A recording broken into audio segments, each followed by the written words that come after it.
Good morning.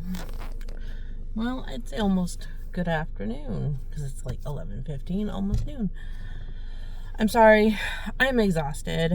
I'm working at a store that is liquidating and it is busier than any Black Friday I have ever experienced in my life. And it's very repetitive, and I'm getting either complaints about us closing or condolences. I appreciate the condolences, but at the same time, it's exhausting having the same conversation with every single customer that comes through your line. But anyways, I'm not here to talk about that. I'm just explaining why I look as worn out and sound as worn out as I do. I finished a book. It's The Last Murder at the End of the World by Stuart Tuarton. Okay, so Stuart Tuarton writes a lot of like sci-fi fantasy mysteries, and he tries to do some like very insane twists and turns, and he did good with the 7.5 Deaths of Evelyn Hardcastle, and he did good The Devil in the Dark Water. Devil in the Dark Water was okay. I liked it a lot, but I liked the 7.5 Deaths of Evelyn Hardcastle better. This book was just okay.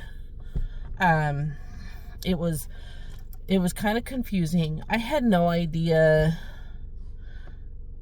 some of the mechanics of what was going on, but that was the purpose, and thankfully they did explain themselves. It was written in a way where I really didn't mind it so much, but at the same time I was confused.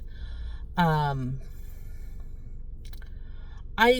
still not 100% on who the murderer was. When the reveals started coming, I got a little lost. They might have found out who did it, or maybe it was like a bunch of people were involved. I'm just not 100% certain. So, that's all I got, really. It's these people that are living on an island after the world has been engulfed by this fog that has these insects that basically eat all living creatures alive. So they go on this island that's ran by this really wealthy scientist named Naima, and she was able to create this biological artificial intelligence that was basically woven into the island itself, and she controls the villagers that are living there, and it also has a barrier around the island that keeps the fog out.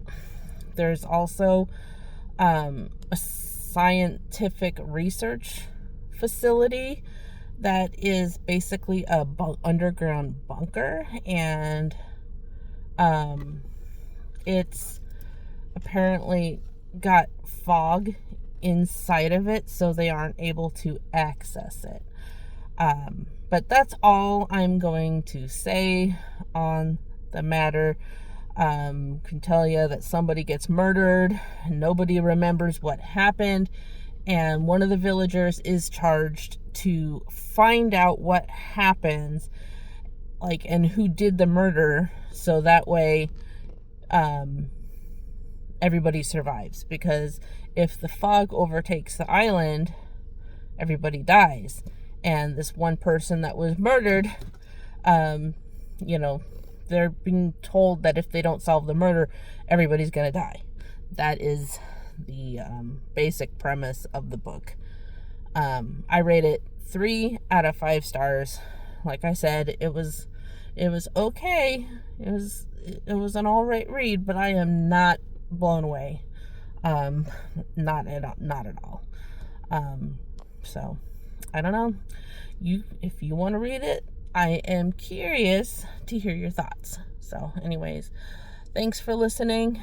I am going to go force myself to do some work. So anyways, much love. Bye.